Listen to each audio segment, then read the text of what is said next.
Weila, un dios desconocido, pero que en la versión del Enuma Elish, la epopeya de la creación, es llamado Ingu o Kingu. Según Parks, los Kingu eran una facción de Draco's que crearon a los Usungal. La condena es la muerte, y cuando sea asesinado, el resto quedarán absueltos del delito de sublevación. Por ello se señala que serán purificados.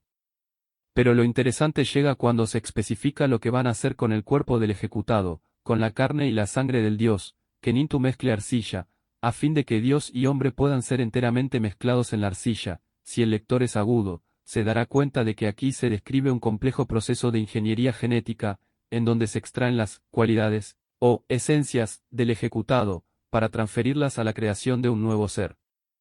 Pero lo que viene a continuación va más allá de la ciencia o la biomedicina, porque se describe un proceso metafísico de transmisión de conciencia. Que se haga un espíritu de la carne del Dios, como ser viviente, que él revele al hombre por esta señal, y para que esto no se olvide él tuvo un espíritu. Enki y Udili en el proceso de creación humana. El término exacto que hay escrito es Etemmu, espíritu o espectro. Esto es lo que transfiere el Dios al ser humano. ¿A qué se refiere exactamente? Es el gen de la conciencia. Los animales se mueven por instinto, solo los humanos somos conscientes que existimos, poseemos memoria, asimilamos y entendemos el paso del tiempo, observamos, aprendemos. Estas son las cualidades de un ser consciente. Este Etemu que transfieren al hombre es la conciencia. O quizás se refiere al gen que permite la conexión alma-cuerpo. Es muy extraño que esté escrita la palabra espíritu. Quizás no sea casual, porque eso es lo que los sumerios creían que sobrevivía tras la muerte del cuerpo. ¿Acaso existe el gen que unifica el espíritu con la carne? En las siguientes líneas del texto, hay una parte que probablemente ha pasado desapercibida por académicos y estudiosos, y en mi humilde opinión, contiene un detalle muy importante. Es el siguiente párrafo: los grandes dioses Ijiji escupieron sobre la arcilla. Aquí reside una clave vital. El significado de esta frase puede interpretarse como un acto de humillación y desprecio hacia el ejecutado o una forma de redimirse por haber confiado en ese líder. Escupir sobre la arcilla puede contener un significado más profundo. Actualmente, ya existen varias corporaciones privadas de laboratorios que ofrecen un servicio express de análisis del ADN a través de una simple muestra de saliva. Sospecho que cuando los Ijiji escupieron en la arcilla, aportaron su dosis de ADN para el proyecto de creación. Constantemente se habla de mezcla, mezclaron la sangre y la carne de un dios con la arcilla. Esto es un cóctel genético, que incluyó el ADN de aquellos Ijiji. El texto revela que Enki se reúne con Mami y las diosas del nacimiento en la Casa del Destino. Se refiere al Apsu, el abismo de las aguas, probablemente un laboratorio intraterreno. Las diosas no cesaban de recitar el encantamiento, que Ea iba indicando. Ea es la versión aqueidia de Enki. Cuando terminan de recitar el encantamiento, el texto revela lo siguiente: pellizcó 14 pedazos de arcilla, puso 7 a la derecha, y los otros 7 a la izquierda. Colocó un ladrillo entre ellos, sea lo que sea esa arcilla, es fragmentada en 14 pedazos, lo cual encaja con la teoría de una división de óvulos o embriones, probablemente seleccionando los cigotos, la unión de células masculina y femenina. Este proceso parece ser artificial. Como si estos embriones se hubiesen desarrollado en matrices, porque pronto se dice que aparece el cortador del cordón umbilical, es decir, las criaturas se han desarrollado con éxito. La juiciosa y docta, la diosa del nacimiento, había reunido 7 parejas, 7 pertenecían al mundo masculino, 7 pertenecían al mundo femenino.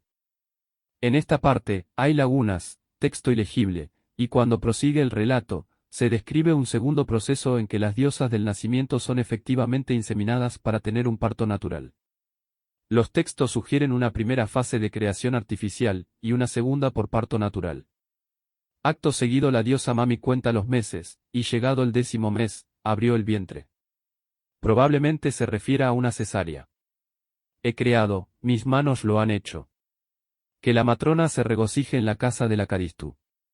Enuma Elish se traduce como, cuando en las alturas, porque así es como arranca el relato. El poema babilónico de la creación son un conjunto de tablillas que datan del 1200 AC, encontradas en Nínive, en la biblioteca del rey Asurbanipal. relatan en forma poética la creación y el origen de los dioses, una teogonía que a veces resulta confusa, porque parece hacer alusión al choque de dos astros, a Apsu y Tiamat, tras lo cual, las aguas se confundieron en un solo conjunto. Fruto de ese choque, se nos dice que surgieron los dos dioses primigenios, los dioses fueron procreados a partir de su seno, Lamu y Lamu fueron procreados. Estos dos dioses crearon luego a Ansar, todo el cielo, y Kisar, toda la tierra. Dice el texto que Ansar creó a An y posteriormente An o a Anu, en acadio, creó a Enki. Anu engendró a su imagen a Nudimmud, Enki, este Nudimmud, por sus padres fue el creador, de vasta inteligencia, sabio y poderoso en fuerzas, mucho más fuerte que su abuelo Ansar, no tenía rival entre los dioses, sus hermanos. Es importante recalcar que en la cosmogonía sumeria, la Tierra no es contemplada como una esfera, sino como un disco plano, envuelta en una cúpula. Una especie de domo compuesto por una sustancia que llamaban Lil, viento, aliento. El universo en sí, era denominado el Anki. Para ellos el todo, era la unión, cielo-tierra. Y más allá de esa cúpula que envolvía la Tierra, existía un mar primordial, o las aguas del gran arriba, una especie de océano fijo e inmóvil. Ese mar primordial engendró una montaña cósmica, que es el cielo y la tierra unidos. Hasta que Enlil separó el cielo y la tierra. En la sexta tablilla del Enuma Elishi se nos ofrece una versión alternativa sobre la creación del hombre. Y se nos dice que la idea original de crear una raza esclava que sustituya la fatiga de los dioses es de Marduk. Marduk es citado como hijo primogénito de Enki. Se trata de una deidad iracunda y belicosa, descrito como un poderoso estratega militar, asociado posteriormente al dios egipcio Ra. Marduk es elevado a la categoría de dios omnipotente por los acadios, en un intento monoteísta de inculcar el dogma de un dios más poderoso que el resto. Y acaba siendo el dios nacional de Babilonia. Habitualmente enemistado con Enlil, Marduk es descrito como hijo leal de Enki. La madre de Marduk sería Damkina, señora de la tierra y del cielo, la esposa de Enki, supuestamente Mami o Mamitunamu. Marduk tuvo como esposa a Sarpanit y tuvo un hijo llamado Nabu, dios de la escritura y protector de los escribas. Según este texto del Enuma Elishi, el deseo de Marduk para crear a los humanos, no nace de la crueldad. Su intención no es crear a una raza esclava, como en la anterior versión del Atrasis, sino que Marduk siente una sincera intención de concebir obras artísticas. Se dirigió a Ea, Enki, para comunicarle el plan que había concebido en su corazón: voy a amasar carne y formar huesos, voy a establecer a un salvaje, cuyo nombre será hombre, voy a crear al ser humano, el hombre, que se encargue del culto de los dioses para que puedan estar a gusto. La intención que refleja Marduk es crear sirvientes, pero no propiamente esclavos. Esta idea de crear al humano, coincide en el tiempo con el incidente del amotinamiento de los Ijiji. Pues a continuación, habla Enki y responde a su hijo, que uno de sus hermanos sea entregado, él solo perecerá para que la humanidad pueda ser creada. Que los grandes dioses se reúnan en la asamblea, que el culpable sea entregado para que otros puedan subsistir. Ciertamente, aquí corresponde cronológicamente con la entrega del líder de la revuelta. Los Anunnaki se reúnen en asamblea y exigen a los Ijiji que revelen la identidad del instigador. El que habla es Marduk, quien fue el que tramó la insurrección e hizo a Tiamat rebelde y dio la batalla. Que me sea entregado el que tramó la insurrección, voy a hacerle responsable de su delito para que vosotros podáis vivir en paz. Podemos imaginar la situación. Los Ijiji son severamente coaccionados para que expongan al culpable. Si lo hacen, quedarán absueltos del delito. La respuesta de los Ijiji es esta: fue Ingu el que planeó la insurrección. Tras haberle atado, lo llevaron delante de Ea. Los verbos de esta frase están en singular, e indica que es Marduk quien apresa y ata a Ingu, y luego es llevado ante Enki. Según revelaba el texto del Atrasis, el rebelde es degollado. Le impusieron el castigo y separaron su sangre, con su sangre, Enki modeló la humanidad. Le impuso el servicio de los dioses para dejar a estos libres. Después que Ea hubo creado a la humanidad, impuso sobre ella el servicio de los dioses.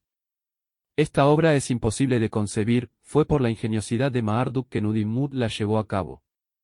Cabe destacar el relato sumerio de Lahar y Asnan, en donde se sugiere que los dioses Anunnaki crean a dos seres, de origen divino, que traerán la agricultura y el alimento en la tierra.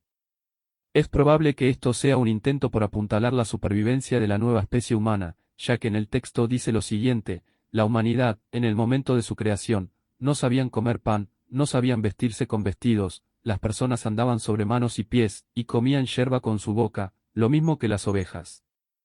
Así que los dioses deciden tomar cartas en el asunto. Lajar era la diosa de la ganadería, y Asnan la diosa del grano, o sirvienta amable. Y ambos seres femeninos fueron creados en un lugar de fuera de la tierra. Entonces, en la sala de la creación de los dioses, en su mansión Duku, fueron formados Lajahar y Asnan. Entonces Enki dijo a Enlil, padre Enlil, a Lajahar y Asnan, que han sido creados en el Duku, hagámosles descender del Duku. Como ya dijimos, Duku es la montaña sagrada, el hogar de los Anunnaki, pero no sabemos si se trata de un planeta o de cualquier otra cosa. Algunos teorizan que podría tratarse de una gigantesca nave nodriza estacionaria en el espacio. En todo caso, el texto deja claro que Duku está en lo alto, fuera de la Tierra, y es de donde provienen los dioses. Recreación del hipotético planeta hogar de los Anunnaki, el Duku. Adapa. Miles de años antes de que en los textos bíblicos apareciera el mítico personaje del Adán del Génesis, en las tablillas cuneiformes ya se describía al mismo primer hombre con el término de Adapa. El relato de Adapa, escrito en acadio, se compone de 4 fragmentos de tablillas, 3 encontrados en la biblioteca de Asurbanipal en Nínive, y el cuarto fue hallado en los archivos de la ciudad egipcia de La Maarna, en la ribera oriental del río Nilo. En este relato se describe cómo Adapa fue creado por Enki como el primer prototipo humano. Como el lector podrá comprobar más adelante, Adapa se traduce como sabio nacido del mar y forma parte de los llamados 7 sabios del mar. Siendo hijo del dios Enki, no es extraño que su naturaleza parezca indicar características físicas anfibias y habilidades acuáticas. Como si Enki hubiese transferido parte de su herencia genética asociada a los anfibios, a su creación semihumana. Esto nos arroja una pista muy importante: el primer hombre pudo ser un híbrido entre humano, ADN de los primates, mezclado con alguna especie acuática desconocida. El relato describe a Adapa como un ser dotado de una sabiduría insuperable. El sabio de Eridu, Ea, le creó como modelo de los hombres, sabio, su orden nadie podía cambiarla capaz. El más sabio de los Anunnaki es el intachable, el de manos puras, el sacerdote de la unción, el maestro de los ritos. Representación de Enki junto a su hijo Adapa, mitad hombre, mitad pez. Adapa es descrito como el primer rey sumerio, y el primero de los 7 sabios antediluvianos, que fueron enviados por Enki para fundar las antiguas escuelas de sabiduría. Adapa es conocido por ser el introductor del lenguaje y la escritura, el que otorgó nombres para designar cada especie de ave. Al igual que Enki, Adapa era un experto navegante, el primer hombre que reveló los primeros modelos de embarcaciones marítimas, y la pesca. El relato describe cómo Adapa se embarca en alta mar con un velero y tiene lugar un incidente. Un día en el Muelle Santo, en el muelle de la Luna Nueva, subió a un velero, entonces sopló un viento y su embarcación navegó, con el remo dirigía su barca. Pero el viento del sur se puso a soplar y le sumergió, haciendo que se hundiera en el dominio de los peces. Viento del sur, malditos sean todos tus maleficios, romperé tu ala. Cuando hubo dicho esto con su boca, el ala del viento del sur se quebró. El texto parece hacer referencia a Ninlil, dios del viento del sur. La interpretación podría estar sujeta a muchas subjetividades, ya que según las concepciones mitológicas de estas culturas, cada deidad se encargaba de una función en el engranaje de la creación, de modo que Ninlil se encargaba de soplar los vientos en su vertiente sur, y la maldición de Adapa hace quebrar su ala. ¿A qué hace referencia exactamente? Parece indicar que al romper el ala, cesa el viento. Esto parece insinuar un mecanismo. Dentro de la especulación, se podría sugerir una visión tecnológica, sin caer necesariamente en la exageración. ¿Qué le resulta más fantasioso al lector? ¿Un dios suspendido en el aire que sopla los mares o bien un ser que pilota una nave descrita con aspas que emite una fuerte ventisca? Estas culturas concebían que en cada latitud había un dios soplando los vientos que agitan el mar. Adapa es alcanzado por el viento del sur y le hace naufragar. Con su enfado, lo maldice y rompe su ala. Este suceso llega a oídos del Dios Supremo de los cielos, Anu, quien demanda que Adapa sea llevado ante su presencia, para aclarar los hechos.